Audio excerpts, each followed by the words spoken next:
जाएंगे।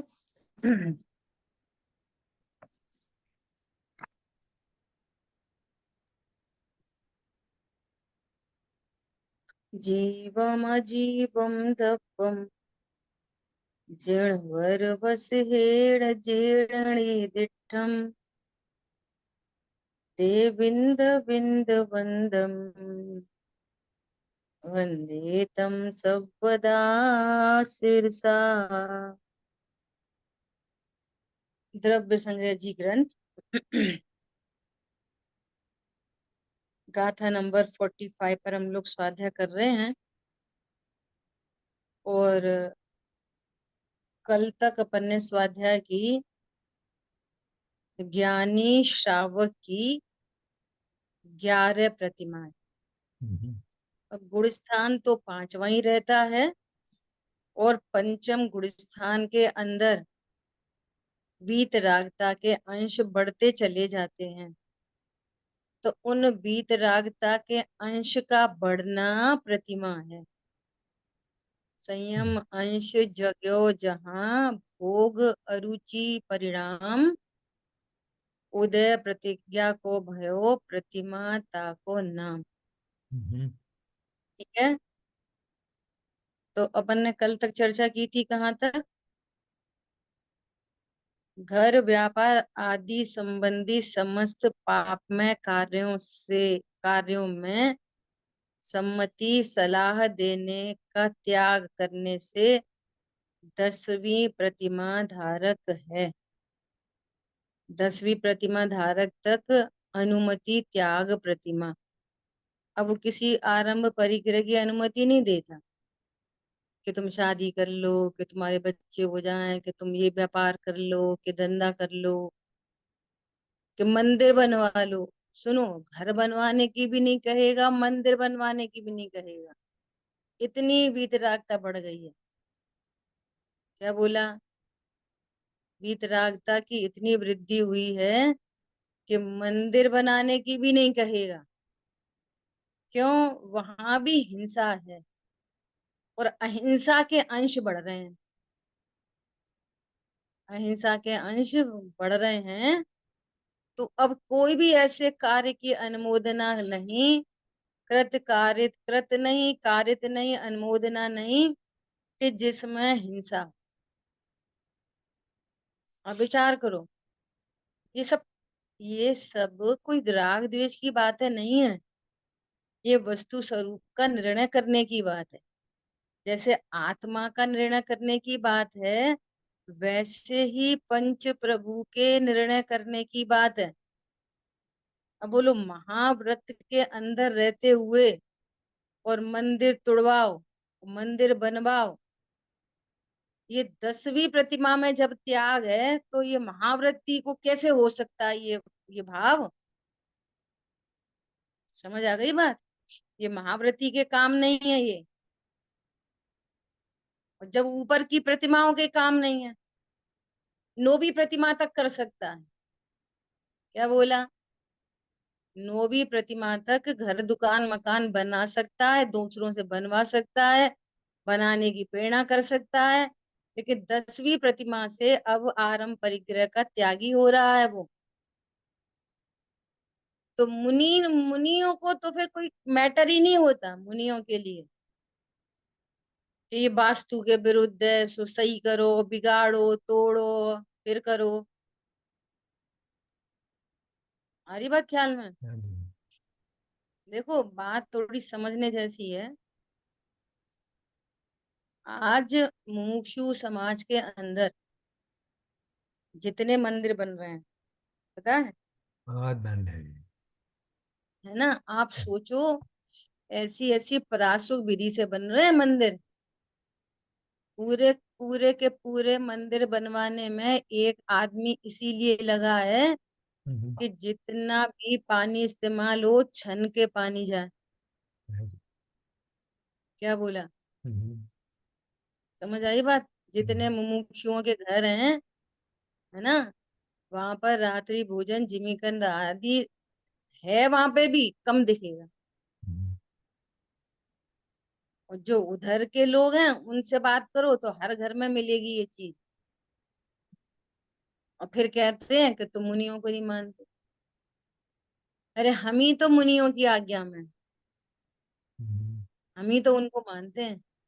हम्म, आज आहा मुनियों को आहार देने वाला व्यक्ति, रात्रि भोजन का त्यागी, अनछने जल का त्यागी, जिमीकंद का त्यागी हो तो समझना बहुत बड़ी बात है। अरे 15 दिन के लिए छोड़ देंगे, 1 महीने के लिए छोड़ देंगे, महाराज जी बोलेंगे भैया तुम रात्रि भोजन करते हो तो हम आहार नहीं लेंगे आपके हाथ का, तो छोड़ देंगे 1 महीना के लिए। ये स्थिति है बाहर में। हरी बात समझ में। सही तत्व ज्ञान होने पर कषाय मंद होती ही होती है, ऐसा। ठीक है, ये थोड़ी सी बात करनी थी सावधानी। अभी क्या कह रहे हैं। हम्म। और उद्दिष्ट आहार के त्याग से 11वीं प्रतिमा का धारक श्रावक है। देखो, जब श्रावक की प्रतिमा में, 11वीं प्रतिमा में उद्दिष्ट आहार का त्यागी है, तो मुनिराज कैसे उद्दिष्ट आहार कर सकते हैं। जब जब प्रतिमाओं का ये पंचम गुण स्थानवर्ती की ये स्थिति है, क्यों नहीं कर सकते मुनिराज, क्यों नहीं कर सकते। उनके निमित्त से वे महाव्रती हो गए ना, तो उनके निमित्त से एक एक सूक्ष्म जीव का भी घात नहीं हो। बोलो, उनके निमित्त से पानी छाना जाएगा, घात है। उनके निमित्त से भोजन बनेगा, अग्नि का एक जीव है, वायु का एक है, वनस्पति का एक है ना। सबके घात का प्रसंग है, रस घात भी हो सकता है। अरे बात समझ में। अब सुनो, इससे ऊपर की प्रतिमा वाला जो अभी गृह त्यागी नहीं हुआ और जो अपना स्वयं का आहार बनाता है ना, वो मुनिराज को पड़गाहन करता है। क्यों, वो खुद ही अब उद्दिष्ट आहारी होने जा रहा है ना। वो खुद ही अणुव्रत में उसकी वृद्धि हो रही है ना। वो खुद ही शुद्ध आहार करने वाला है, अपने लिए बना रहा है, अपने लिए कर रहा है। तो उसी में मुनिराज का पड़गाहन हो जाता है। तो वो उद्दिष्ट आहार बन ही नहीं पाता, जो श्रावक ने अपने लिए पूरी पूरी शुद्धि से बनाया है। और उसी में महाराज को का पड़गाहन हो गया। अब जो जो आहार दे रहे हैं महाराज को, वे खुद ही शुद्ध भोजन करने वाले नहीं है, तो नियम से तो वो उनके निमित्त से ही बने। क्या बोला, ये नियम ही हो गया ना। तो पांचवा गुणस्थान दे दिए, इसके नीचे वाले नहीं कर सकते। हाँ। मिथ्या दृष्टि और चौथे गुणस्थान वाले आहार नहीं दे सकते, इसका मतलब ये हाँ, इसका मतलब ये है कि ये है। सराग चारित्र की चर्चा चल रही है ना। वीतरागता के साथ रहने वाला सराग चारित्र, है ना। तो वीतरागता के बिना होने वाला भी अनंतानुबंधी जाति की मंदलेशियाओं में उसको शुद्ध आहार आदि के विकल्प हो सकते हैं, और वो मुनिराज को आहार दे सकता है। क्या बोला, मिथ्या दृष्टि भी दे सकता है, लेकिन कौन दे सकता है, जो शुद्ध ऐसा भोजन करता हो, खुद ही ऐसा भोजन करता हो।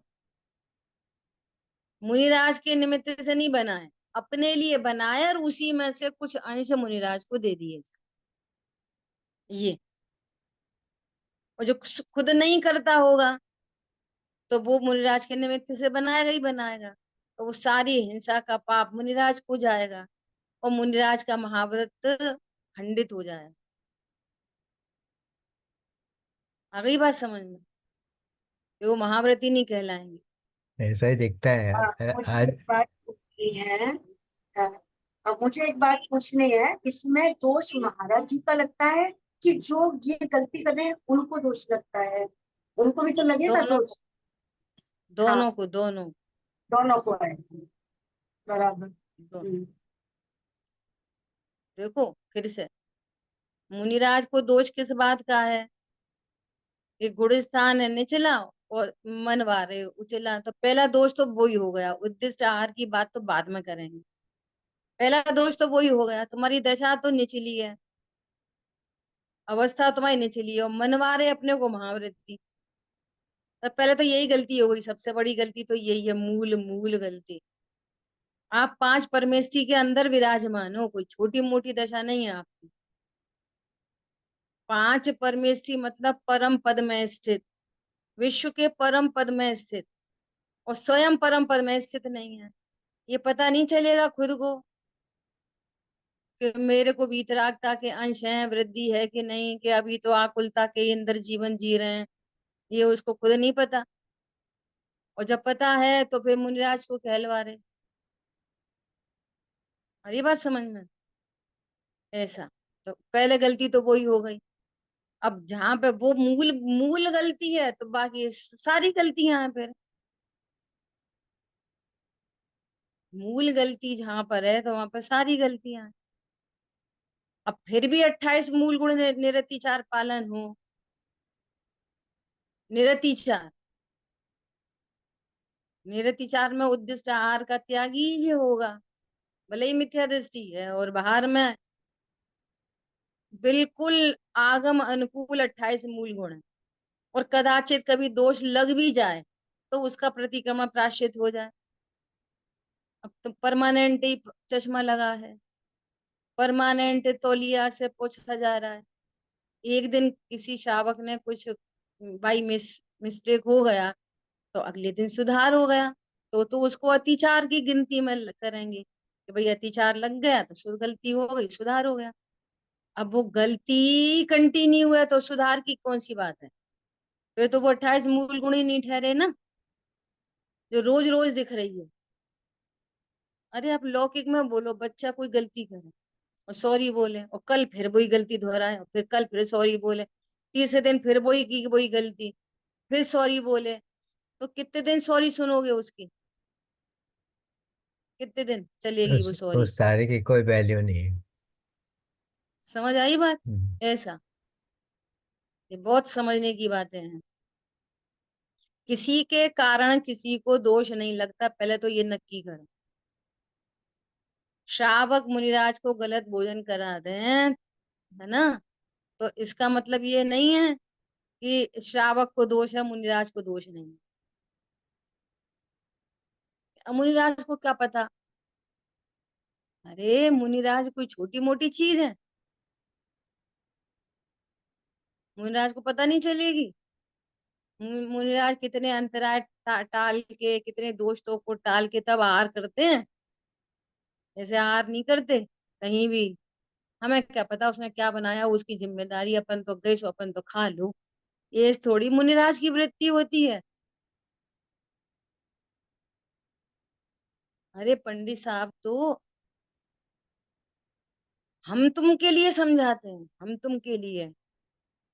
अभी ऐसा वो विचार करो कि हम चौथे गुण, हम पंचम गुण स्थानवर्ती नहीं, जैसे मान के चलो, मान लो हम सब में गृहस्थी हैं, मान लो हम तत्व निर्णय की प्रोसेस में हैं, उनको समझाते हैं।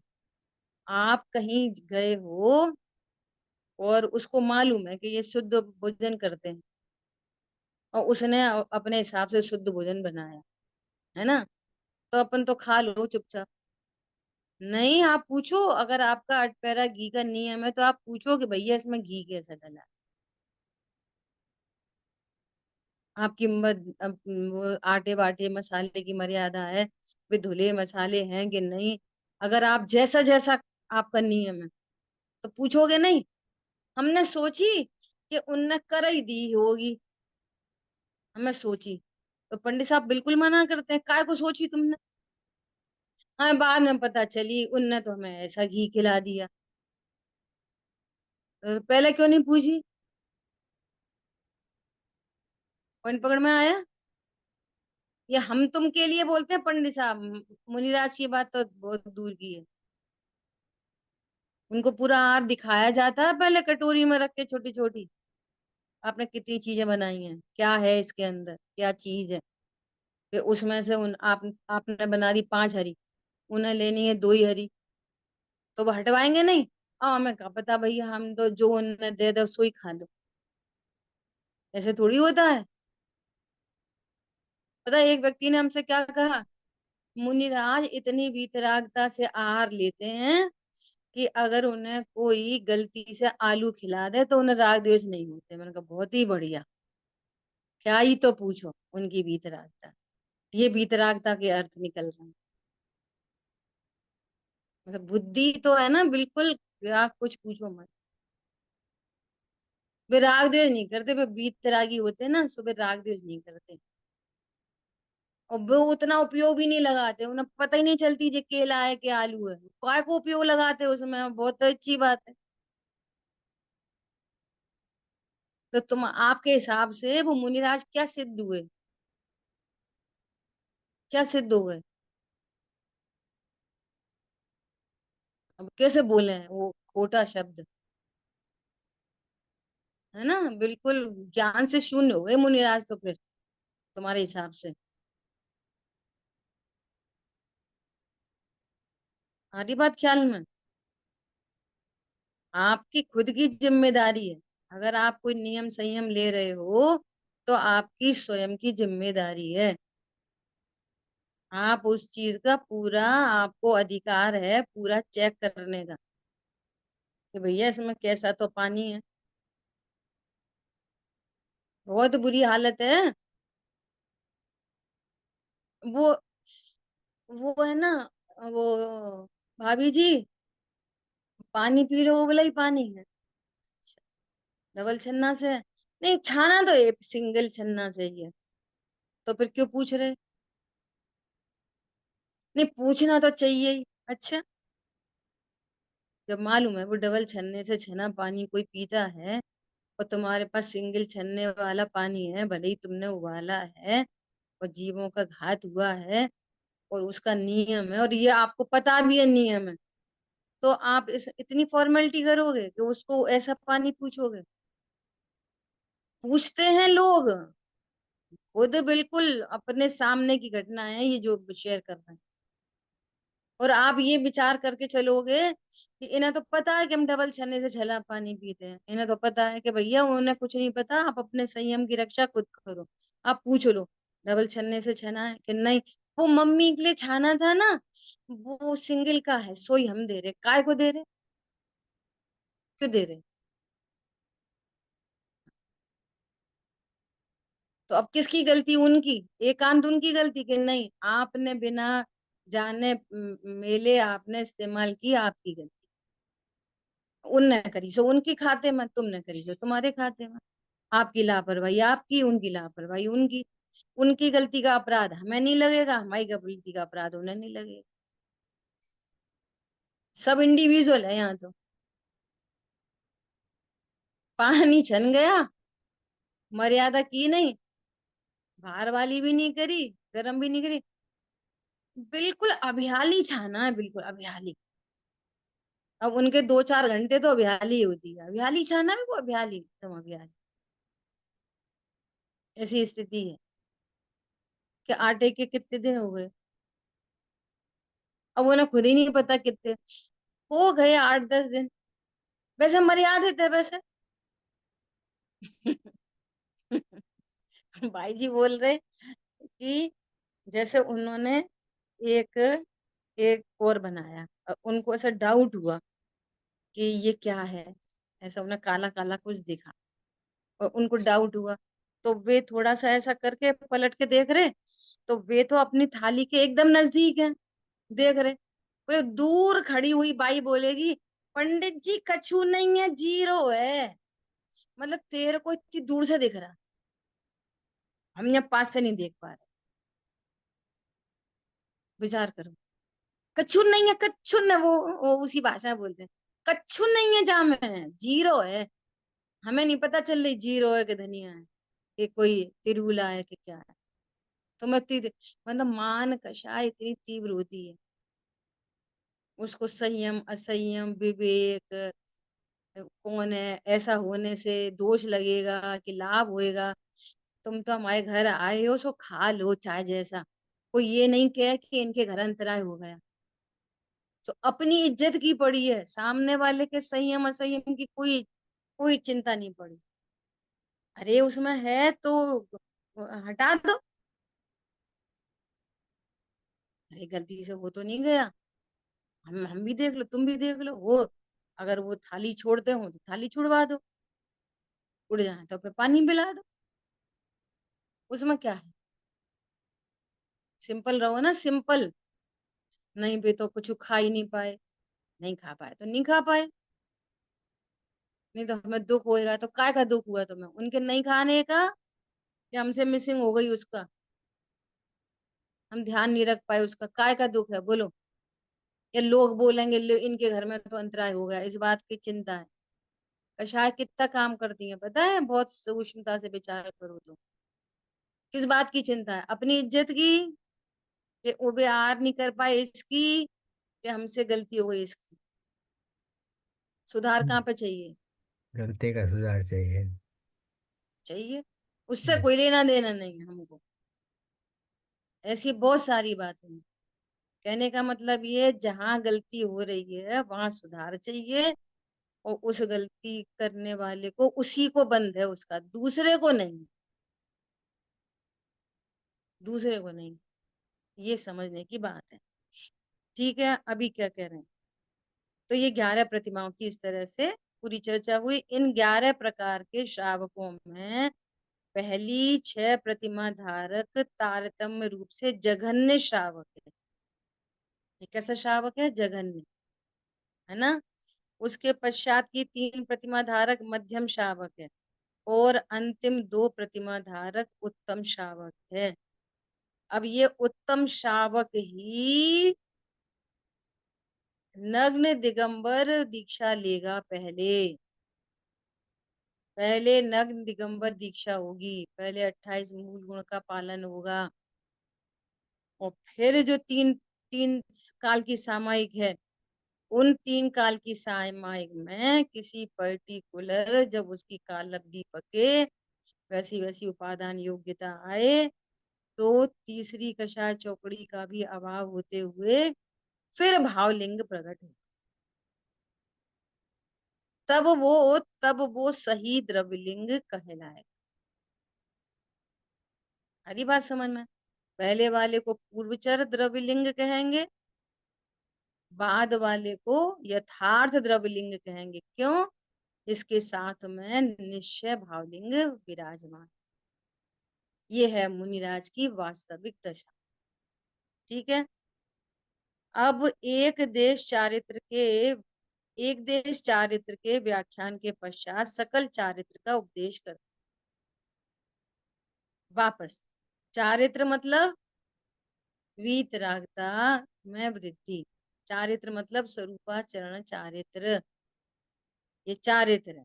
अब उस चारित्र के साथ रहने वाला राग कैसा होता है, उसका यहाँ परिचय दिया जा रहा है। गाथा ही सराग चारित्र या व्यवहार चारित्र की, यही अपन की पहले चर्चा हुई। ठीक है। अब क्या कह रहे हैं, हे शिष्य, अशुभ कार्यों से निवृत्ति और शुभ कार्यों में प्रवृत्ति को तू चारित्र जान। अशुभ से निवृत्ति, शुभ में प्रवृत्ति, इसको तू चारित्र जान। कौन सा चारित्र? व्यवहार चारित्र जान। चारित्र कितने प्रकार के? एक निश्चय चारित्र और एक व्यवहार चारित्र। प्रीति, चारित्र कितने प्रकार के? बोलो।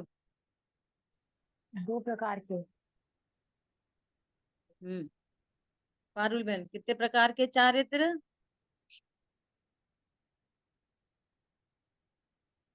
एक प्रकार का है। एक प्रकार का। आप पारुल वित बहन हो क्या? वितरागता। तो हम तो पारुल बहन से पूछ, मेरा माइक नहीं चल रहा है। कितनी समझ है? एक इतना नहीं करो, म्यूट कर ले, म्यूट करो। इतना नक्की करो क्या, विश्व में प्रत्येक वस्तु एक ही प्रकार की होती है। क्या? चारित्र कितने प्रकार का? एक प्रकार। दो प्रकार के नहीं होते चारित्र। क्या कहा? चारित्र कोई भी चीज। डिब्बा निरू कितनी प्रकार? निरूपण दो प्रकार से है। हाँ, डब्बा कितने प्रकार का? एक ही प्रकार का। Steel steel steel. घर में 10-15 डब्बे हैं, सब काय के डिब्बे हैं? स्टील के। समझ आई बात? और उसमें चीनी रखी तो क्या बोलेंगे? चीनी का डिब्बा। तो कथन दो प्रकार के हैं कि डिब्बा दो प्रकार के हो गए? एक स्टील का डिब्बा, एक चीनी का डिब्बा। समझ आ गई बात? जीव कितने प्रकार के? एक ही प्रकार। मोक्ष मार्ग कितने प्रकार के? एक ही प्रकार। हरी बात समझ में? ऐसा। तो यहाँ किसकी चर्चा चल रही है? व्यवहार चारित्र। मतलब जो चारित्र तो है नहीं, पर किसी अपेक्षा से चारित्र कहला रहा है। चीनी का डब्बा तो है नहीं, किसी अपेक्षा से चीनी का डिब्बा कहला रहा है। हरी बात ख्याल में? जैसे जैसे चीनी का डब्बा कहते कहते कहते ही कहते कहते कहते तो कब चीनी का हो जाएगा? कब हो जाएगा? अगर डब्बे में अगर डब्बे में चीनी खत्म हो जाए तो डाल दो, थोड़ा सा ढक्कन डाल दो दूध में, तो मीठा हो जाएगा। ऐसे ही इस व्यवहार चारित्र को कितना पालते रहें, आलते रहें, क्या करते रहें, तो उसे वीतरागता मिल जाएगी। कितने व्यवहार चारित्र पाले जाएं कि उससे वीतरागता आएगी? कभी नहीं आएगी। कभी नहीं आएगी, कभी नहीं आएगी। जैसे डब्बा कभी दूध को मीठा नहीं कर सकता, और बोल रहे हैं चीनी का डब्बा। आ रही बात ख्याल में? बहुत सरल बात है, थोड़ा उपयोग लगाने की बात। कैसा है वह? वो कैसा है चारित्र? व्रत, समिति और गुप्ती रूप है, और व्यवहार ने से श्री जिनेन्द्र भगवंतों द्वारा कथित है। हम नहीं कह रहे, आचार्य देव अपने ऊपर नहीं लेते कोई बात। क्या कहते हैं? हम नहीं कह रहे, जिनेन्द्र भगवान द्वारा कथित है कि जो व्यवहार चारित्र है, मतलब जो स्वयं चारित्र तो है नहीं, चारित्र के साथ रहने के कारण जिसको व्यवहार से चारित्र नाम मिलता है, ऐसे व्रत, समिति, गुप्ती ये व्यवहार से चारित्र हैं। किसने कही है ये वाली बात? कि जिनेन्द्र भगवान ने कही है, हमारी तुम्हारी किसी की कही हुई नहीं है। क्या बोला? ठीक है। वह इस प्रकार है। प्रत्याख्यानवण नामक तीसरे कषाय का क्षयोपशम होने पर जिसका उपयोग, अब देखो कितनी सुंदर बात आ रही है, कितनी सुंदर। वो व्यवहार चारित्र भी कैसा है? जिसका उपयोग, जिसका ज्ञान विषय कषायों में मग्न है, जिसका उपयोग विषय कषायों में मग्न है, दुश्रुति, विकथा, दुष्ट चित्त और दुष्ट गोष्ठी, खराब संगति सहित है, जो उग्र है और उन मार्ग में तत्पर है, उसे वह अशुभ उपयोग है। ये सब क्या है? अशुभ उपयोग। कौन कौन से? फिर से, विषय कषायों में मग्न, ये क्या है? अशुभ उपयोग। विकथा, फालतू की कथा। सुनना ध्यान से। जो कोई एकदम, जिनसे हमारा कोई प्रयोजन नहीं सद रहा, उनकी कथा को तो विकथा कह लेते हैं, लेकिन अपने घर में ही ना ये बना लेना, ये खा लेना, वो कर लेना, वो कर लेना, आज वहां जाना है आज। और उन्हें लग रहा है हम तो काम की बात कर रहे हैं। सुनो, ये सब विकट है। हमने कहा हम तो देखो, हम तो विकथा बिल्कुल नहीं करते, हमें तो वो पसंद नहीं है।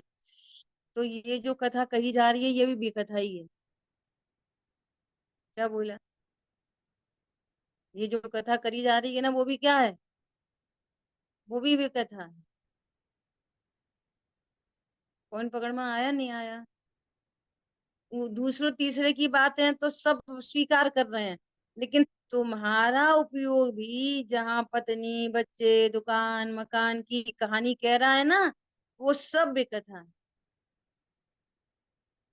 ये सब अशुभ उपयोग है, ये सब संक्लेश परिणाम है।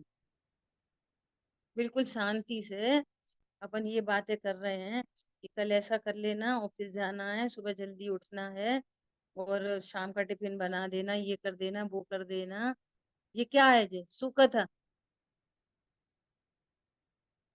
तो फिर विकथा हो गई कि नहीं हो गई? हम विकथा के हम विकथा के नाम पर ये समझते हैं, जो गॉसिपिंग चलती है ना, हम उसको विकथा समझते हैं अकेली। भैया ये भी विकथा ही है। वो सुकथा है जो हमको स्वभाव के समीप लेके जाए। ऐसे पंच परमेष्टि भगवंतों में उपयोग लगा है, तत्व विचार में उपयोग लगा है ना? ये सुकथा है, बाकी तो सब विकथा है। तुम कब आए, हम कब आए, हम तो आज वहां जा रहे, हम तो यहाँ आ रहे, हमने ये खरीद लिया, हमने ये बेच लिया, सब सब विकथा है। तो अपने बच्चों की बातें नहीं करें। पागल, तुम्हारे बच्चे कहाँ होते हैं? अपने पति की बातें नहीं करें। ये भी बात नहीं कर, इतनी भी नहीं करें। कह रहे कितनी भी नहीं करो। और अभी करने धरने की बात नहीं, पहले तो अभी समझो कि ये भी कथा है, बस। फिर वो भी कथा भी गुण स्थान प्रमाण छूटेगी। क्या बोला? वो भी कथा भी गुण स्थान प्रमाण छूटेगी। विकथा को विकथा ही नहीं जाने समझे तो वो तो अनंतानुबंधी है। और ये विकथा है, अशुभ भाव है, बंध का कारण है, ऐसा जानकर भी नहीं छूटे, वो अप्रत्यज्ञान है। क्या बोला? समझ आ गई बात? जिसका ज्ञान ही नहीं है और हम उसको सही समझ रहे हैं, ये तो अनंतानुबंधी है। और समझने के बाद भी होनी पड़ रही है, मजबूरी है, उसको उसका रस नहीं है बिल्कुल।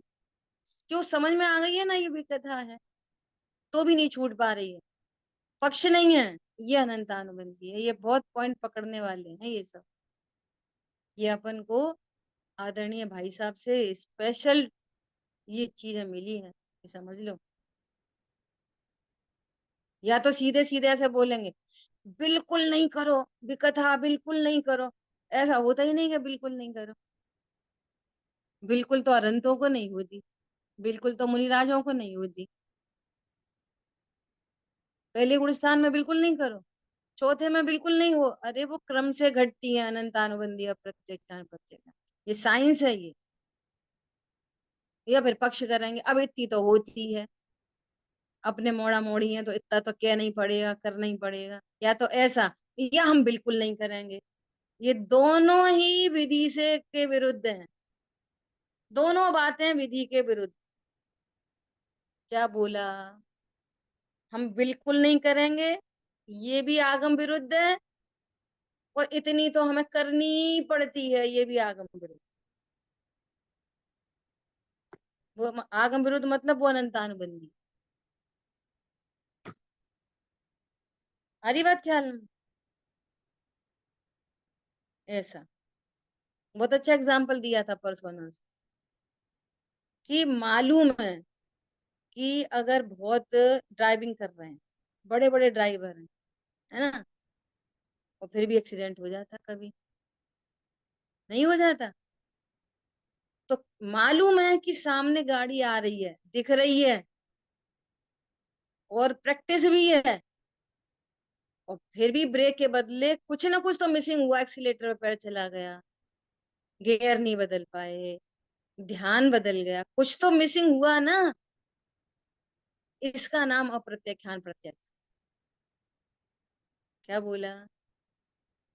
और शराब पी के ही चला रहा वो है अनंतानुबंधी। नहीं चाहते हुए भी होना, दोष दोष पता लग गया और नहीं चाहता कि दोष हो फिर भी हो जाए, वो है अप्रत्याख्यान। और जो दोष का रक्षण करे वो तो अनंतानुबंधी है। इतनी तो होती है, इतनी तो होती है, इतनी तो अब क्या करें, अभी तो हम कौन अणुव्रती हैं, हम कौन महाव्रती हैं।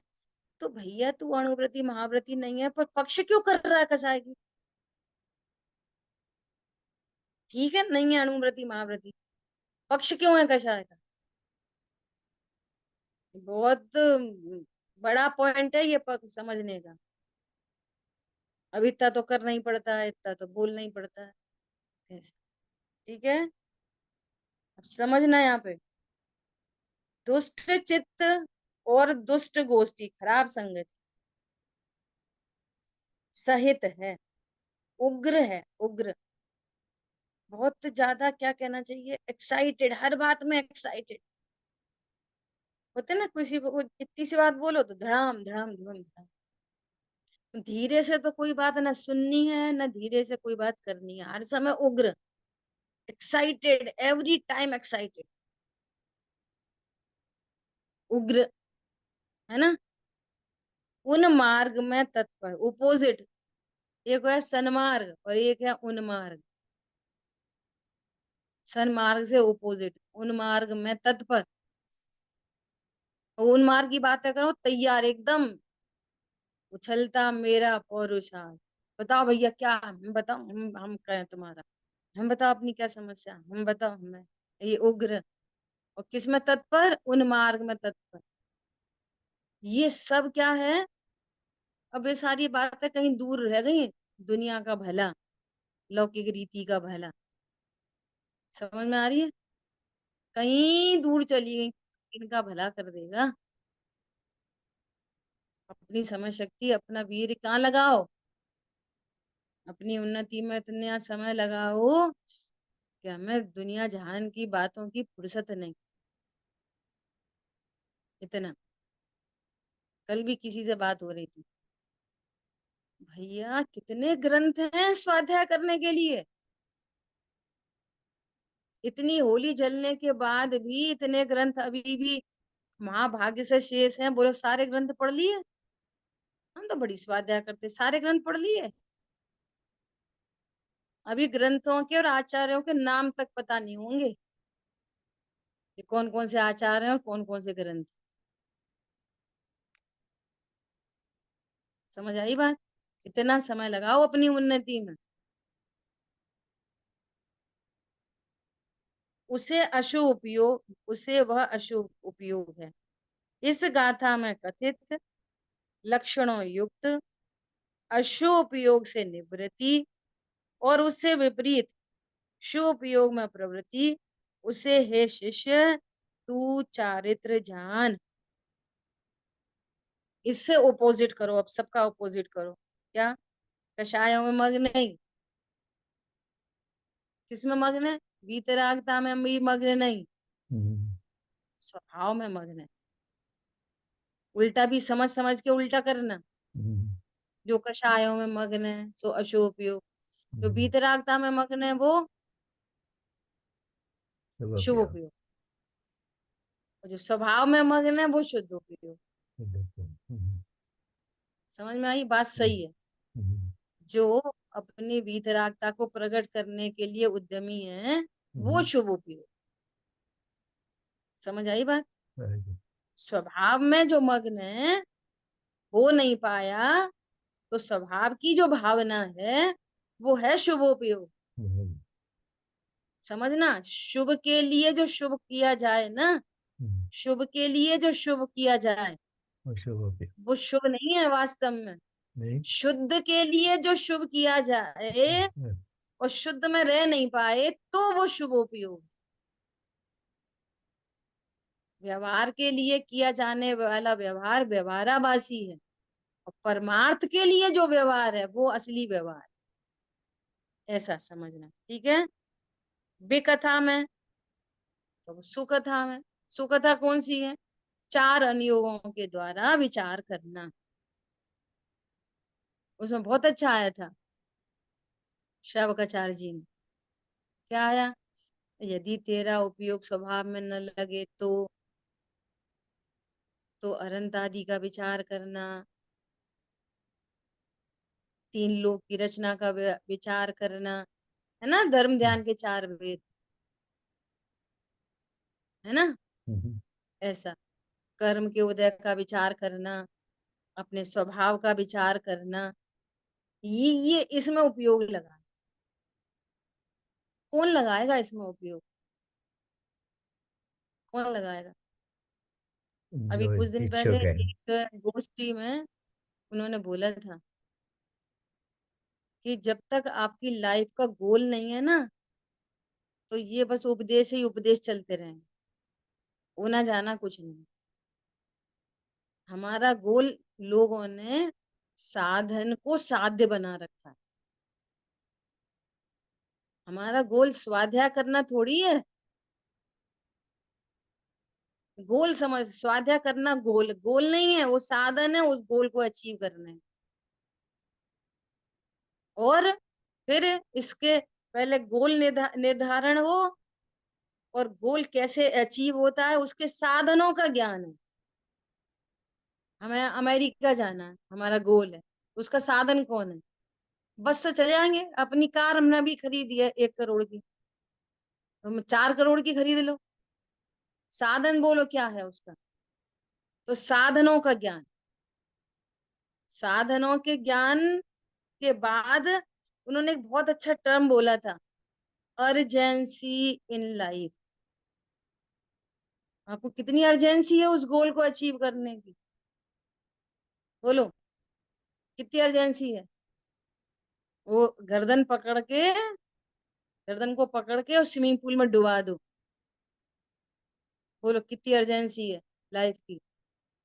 आप जितने प्रेशर से पकड़ोगे ना, उससे 20 गुने प्रेशर से हाथ पर फट करके ऊपर उठा लेगा अपने आप को।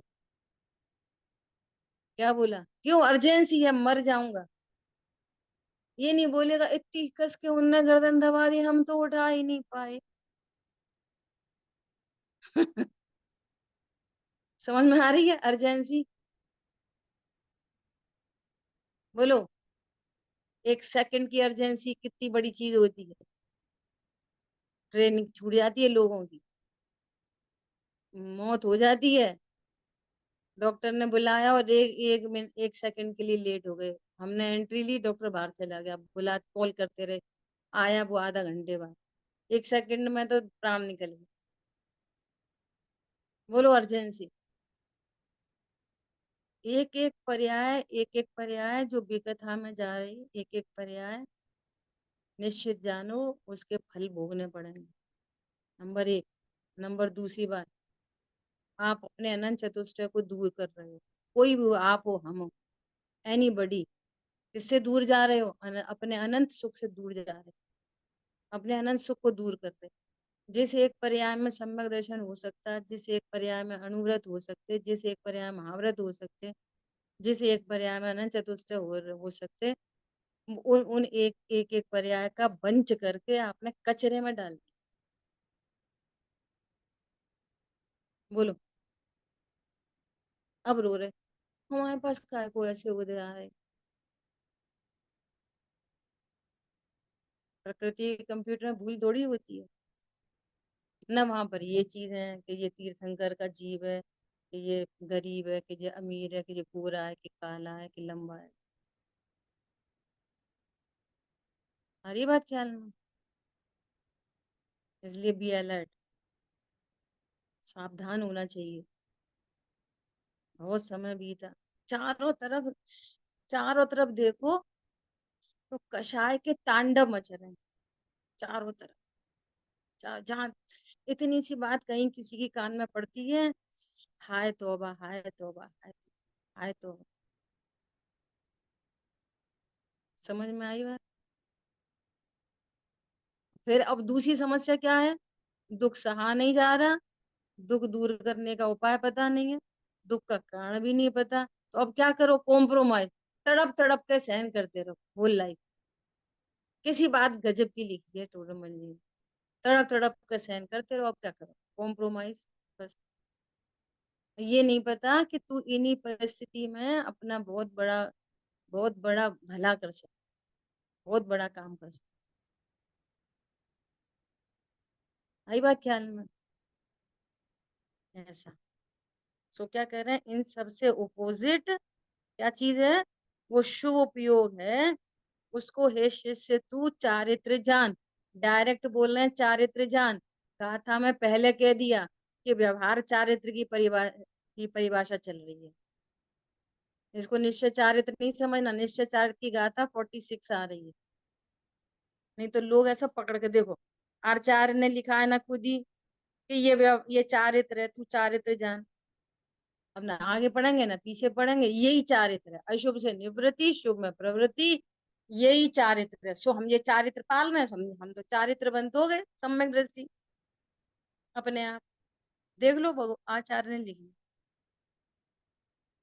आई बात ख्याल में? जैसे विचार करना। जा वाणी के ज्ञान से सूझे लोकालोक, सो वाणी मस्तक नमो सदा देत हूँ दो। बोलिए द्वाशांगमयी जिनवाणी माता की जय। जय जिनेन्द्र सर। जय